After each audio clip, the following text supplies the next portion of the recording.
Long before you learned your first word, you were already fluent in another language. You pointed, you gestured, you made eye contact. You understood the meaning of a smile before you understood a single syllable. This was the forgotten language we all used to speak, a language without words. For most of human history, our ancestors communicated without speech. Before we had words, we had hands. They didn't need words to warn each other of danger. They didn't need words to share food. They didn't need words to show affection. They had something older, something deeper.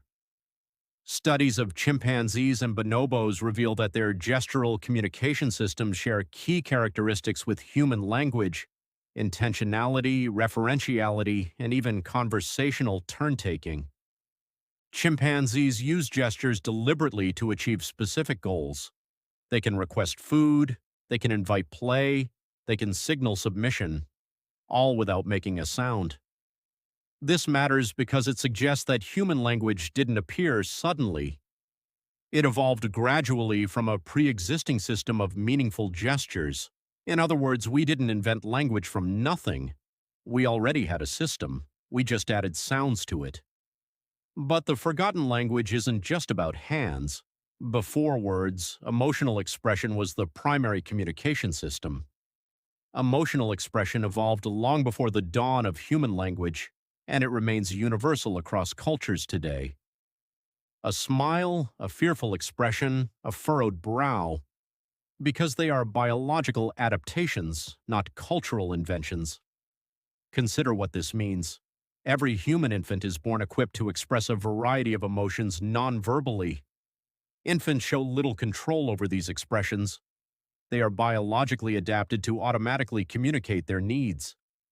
Successful communication in those first months depends entirely on nonverbal cues, on eye contact, on facial expressions, on the tone of a voice. This is the language you once spoke fluently. You understood the warmth of a smile before you understood the word love. You recognized fear in a caregiver's face before you could say danger. You pointed at objects to share attention before you could name them. There is growing evidence that a human-specific form of communication precedes the emergence of words in every child's life. This natural pedagogy is based on sensitivity to signals like eye contact. Before they can speak, children use gestures, pointing, showing, giving, to connect things in the world to concepts in their mind. The irony is that we spend years learning vocabulary and grammar, but we barely remember the language we were all born speaking, yet it never fully disappears. When you gesture while talking, when you read someone's face, when you instinctively understand a tone of voice, you are speaking the forgotten language. It never went away. It was just buried beneath the words. We think of language as words, but words are just the surface. Beneath them, there's something older, something more fundamental, something we all still understand even when we don't realize it.